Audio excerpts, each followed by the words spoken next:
Inna lillahi wa inna ilaihi raji'una.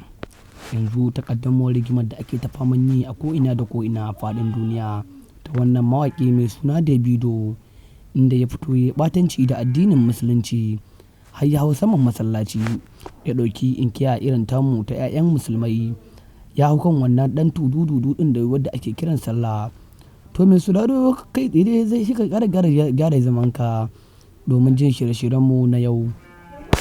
Kuma muna fatan ka da karka manta da danna mana alamar subscribing da kuma danna mana ƙararrawar sanarwa domin da haka ne za ka rinka samun sababbin shirye-shiryenmu da zarar mun ɗora.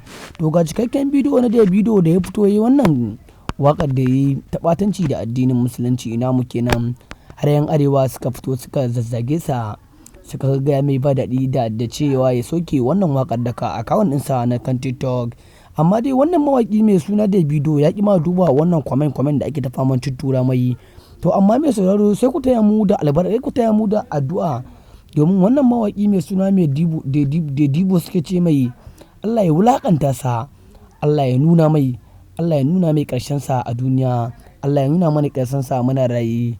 To amma mai sauraro ga cikakken Davido ke zuwa maka a cikin wannan tasha mai albarka inda wani matashi ya fito ya zazzagi wannan mawaƙi mai suna Davido.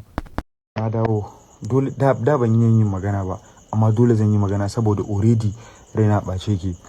Kai mene kake JB ne ko something like this kake mun kuma kake cewa neman suna ne? Abu nawa akai a TikTok na crisis da magana wanda ya kamata a ce nayi dan na nemi suna ban yi ba. Sai da nayi magana akan abin da ya zama mun dole akan addini na sai ka ce na neman followers. Abun takeicin ma gashi kai kana following ina tintini. Neman followers wani neman followers zan yi. Followers ɗinka 1,000 da wani abu ne, yana da followers 190 da wani abu, almost 200k followers. Wani followers zan nema kuma gashi kuma kana following ɗina saboda na yi magana akan addini na. Yan bura uba shegu makiya Allah kawai ta mu ci uwar ku one after the other. Mun tsaya musulunci, we stand for Islam. Ko za a kashe mu wallahi sai mun faɗa tsinannu kawai.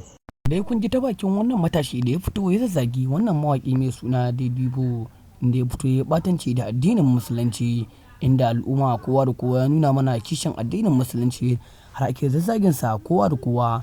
Domin dai mai sauraro dai to muna fatan ka daga taya mu da addu'a Allah ya wulakanta wannan mawaƙi mai suna Davido.